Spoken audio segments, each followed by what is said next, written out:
Hello YouTube, c'est Tom, j'espère que vous allez bien, bienvenue dans l'antre zéro absolu, l'antre des streamers qui veulent step up et améliorer leur contenu. Aujourd'hui on va aborder un sujet un poil plus complexe que d'habitude et en ce qui concerne le matériel puisque nous allons voir la différence majeure entre une simple webcam et un appareil photo numérique. Pour tous ceux qui démarrent dans le streaming, si vous ne le saviez pas déjà, avoir une webcam c'est un des éléments importants de votre stream. Donc forcément, à un moment donné, on se pose la question, qu'est-ce que je vais prendre comme webcam? Et si vous êtes un streamer un peu plus confirmé et que vous avez mis un peu de vos gains de côté, eh bien pourquoi pas investir dans de l'équipement un peu plus pro et passer à la qualité supérieure. Donc on va parler de tout ça et je vous donnerai évidemment mes recommandations de matériel à chaque fois. C'est parti!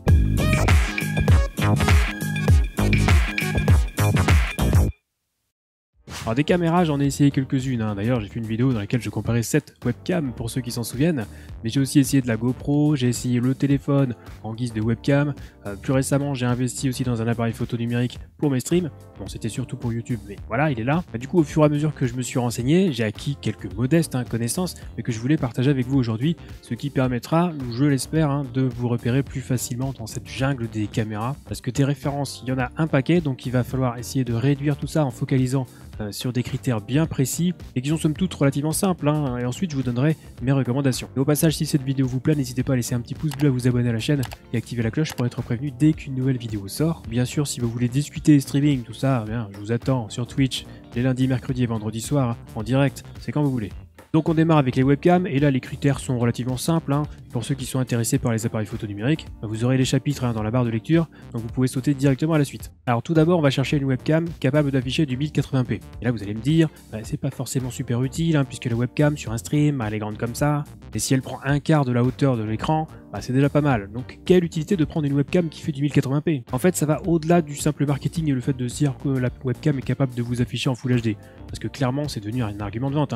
D'ailleurs si vous demandez à n'importe quel streamer, systématiquement il va vous conseiller une webcam 1080p. Et entre nous c'est pas bien compliqué de faire du 1080p, les téléphones sont capables de le faire, d'ailleurs la plupart de nos téléphones sont même capables de shooter en 4K, donc bon. Mais la raison pour laquelle le 1080p est important, c'est que si un constructeur n'a pas pris la peine de mettre le 1080p sur sa webcam, il y a de fortes chances pour qu'il ait viré d'autres choses un petit peu importantes. Donc quelle que soit la webcam, si elle fait pas du 1080p, le rendu sera de qualité moyenne au mieux, et il sera vraiment très mauvais au pire. Et pas forcément à cause de la définition de la résolution, mais aussi tout simplement parce que ce sera une caméra bas de gamme. Ensuite on a le framerate, et là ça n'a d'intérêt évidemment que si vous streamez à 60 fps. Si vous streamez à 30 fps, vous laissez tomber. Et là on est plus sur une caractéristique du matériel informatique, en opposition à l'audiovisuel classique, comme la télévision ou le cinéma, puisqu'on a pris l'habitude des 60 fps et quand on y a goûté, c'est vrai que c'est difficile de revenir en arrière. Et même sur Twitch, on trouve souvent des streams en 60 fps, donc c'est vrai que c'est devenu un petit peu une habitude. Du coup, si vous streamez à 60 fps et que la webcam est à 30 fps,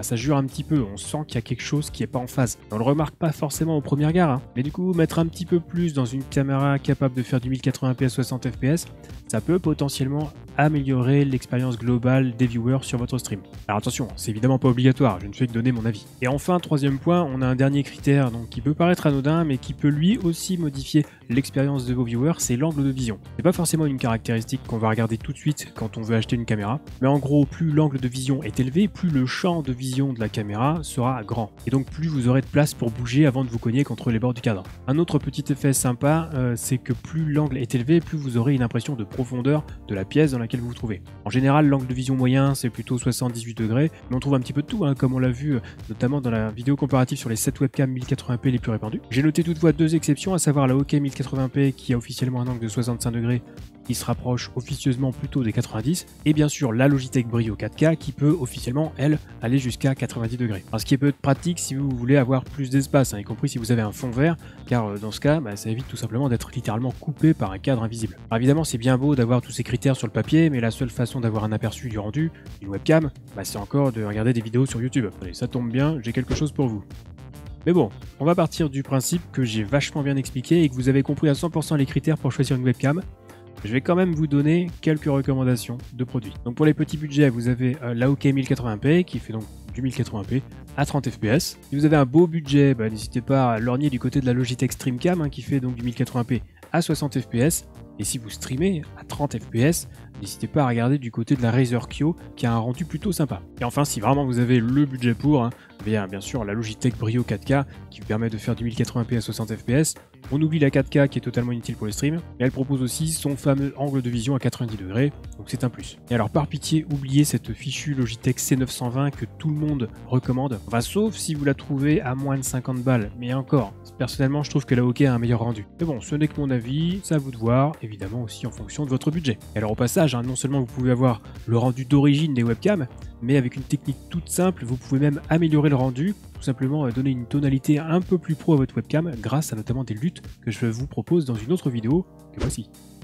Donc admettons maintenant que vous soyez un streamer confirmé, vous avez reçu vos paiements de Twitch et vous voulez investir dans quelque chose de solide. Sachant qu'une Logitech Brio coûte déjà 250 €, est-ce qu'on peut avoir mieux pour un petit peu plus cher? La réponse est oui, évidemment, si on s'aventure du côté des appareils photo numériques. La première question que vous allez vous poser, c'est est-ce que ça vaut vraiment le coup par rapport à une Logitech Brio qui a déjà une qualité très correcte, si tant est qu'on ait un bon éclairage? Et bien la réponse est, là encore, oui. Pour le coup, vous allez vraiment voir une différence encore plus grande. C'est l'une des raisons pour lesquelles les streamers pro ou semi-pro investissent dans ce type de matériel, c'est que la qualité va vraiment faire un bond en avant. Et cette différence de qualité, elle vient tout simplement du fait qu'une webcam, elle est construite dans le but de faire de la visioconférence, des appels sur Skype et éventuellement du streaming. Alors qu'une vraie caméra, elle est construite pour tourner des séquences de qualité, pour faire de la photographie, et ça change tout. Et au-delà de ça, avec une vraie caméra, on a en plus un plus grand contrôle sur la qualité de l'image, la colorimétrie, la profondeur de champ, cette fameuse profondeur qu'on appelle aussi l'effet bokeh et qui floute légèrement l'arrière-plan. Ce que peuvent faire d'ailleurs les smartphones, notamment qui disposent d'un mode portrait pour la photo, sauf que là ce sera fait de façon logicielle, alors que sur une vraie caméra, ça se fait de façon matérielle grâce à l'objectif. Et donc je vous parlais du meilleur contrôle qu'on pouvait avoir sur la qualité de l'image avec un appareil photo numérique, une vraie caméra, et cela est notamment possible grâce aux objectifs. D'ailleurs on pourrait même dire que la qualité de l'objectif est limite plus importante que l'appareil photo en lui-même. Et le deuxième effet qui se coule, c'est qu'un objectif, si vous pouvez le changer, on peut passer sur un objectif grand angle par exemple, ce qui est d'ailleurs un petit peu la tendance actuelle dans le streaming pro et qui donne ce bel effet de profondeur. Ici sur les webcams, on a en général un angle de vision de 78 degrés en moyenne, voire 90 degrés pour la Brio. Avec un objectif grand angle, on peut carrément aller au-delà des 100 degrés et donner une impression incroyable de profondeur alors que la caméra est à moins d'1 mètre du sujet. Maintenant, si on revient rapidement sur tout ce qui est colorimétrie, prise de vue en lumière faible, l'effet bokeh, là on va parler d'une partie de l'appareil photo en particulier qui est le capteur. C'est littéralement la partie de la caméra qui va capter l'image et plus elle est grande, plus elle reçoit de lumière et donc plus on aura de qualité au niveau de l'image. À titre de comparaison, le capteur d'une webcam fait environ 5 à 6 mm de côté, alors que sur un appareil photo comme le Canon M100, qui me sert pour tourner cette vidéo, le capteur mesure 22 mm par 15 à peu près. C'est un peu comme si vous compariez l'écran de votre téléphone à côté de votre télévision, enfin, la différence est énorme. Et la taille du capteur va aussi, entre autres, permettre un effet bokeh plus prononcé. Personnellement, je trouve ça vraiment pas mal, parce que ça permet de bien mettre en valeur le sujet par rapport à l'arrière-plan. Et du coup, comme c'est un effet qu'on ne peut pas vraiment avoir avec les webcams, enfin, en tout cas pas de façon naturelle, du coup ça vous met tout de suite un peu plus en valeur sur votre stream. Bref, maintenant vous êtes un streamer qui gagne un petit peu d'argent, vous voulez investir dans un appareil photo, donc je vais vous faire part de mes recommandations. Si vous avez un petit budget, entre guillemets, le Canon M200 est un très bon choix et on le trouve régulièrement sous les 500 € avec un objectif standard 15 à 45 mm. Si vous avez un budget un peu plus conséquent, le Sony Alpha 6400 qui tourne autour des 800 € est un très bon choix aussi. Vous pouvez lui ajouter par exemple un objectif Sigma grand angle, trouvable aux alentours de 300 €. Et si vous voulez péter complètement le budget, là vous vous tournez vers un Sony Alpha 7 III.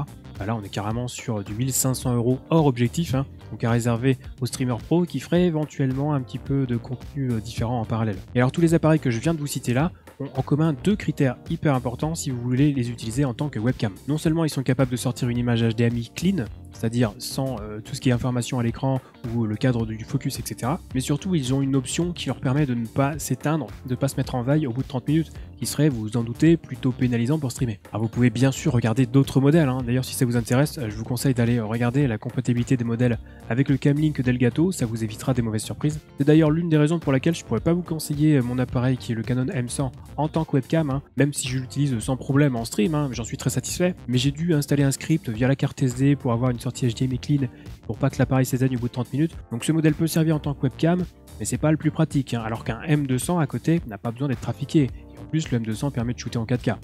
Petit bonus pour ceux qui veulent s'en servir également pour créer du contenu ailleurs que sur Twitch. Et à part ça, vous aurez besoin de deux autres petites choses pour faire fonctionner votre appareil photo en tant que webcam. Il vous faudra une interface évidemment pour brancher votre caméra sur le PC, donc une petite carte d'acquisition ou un simple adaptateur comme le Elgato Camlink que je vous citais juste avant. Ça fera monter un petit peu la note par rapport à une simple webcam. Ou alors vous pouvez tester les dernières fonctionnalités proposées par certains constructeurs comme Sony, Canon ou plus récemment Panasonic, qui proposent chacun une appli pour utiliser leurs appareils photo comme webcam, donc ça peut vous épargner le coût d'un Camlink qui est à environ 130 €, donc ça vous de voir. Et ensuite, surtout, il vous faudra ce qu'on appelle une fausse batterie qui vous permet de brancher l'appareil sur le secteur et de l'alimenter en continu, ce qui est évidemment indispensable, car il est hors de question de laisser l'appareil sur sa batterie, il couperait au bout de quelques dizaines de minutes. Et donc avec ça, on a l'intégrale de ce que je voulais vous présenter aujourd'hui au sujet des webcams et des caméras.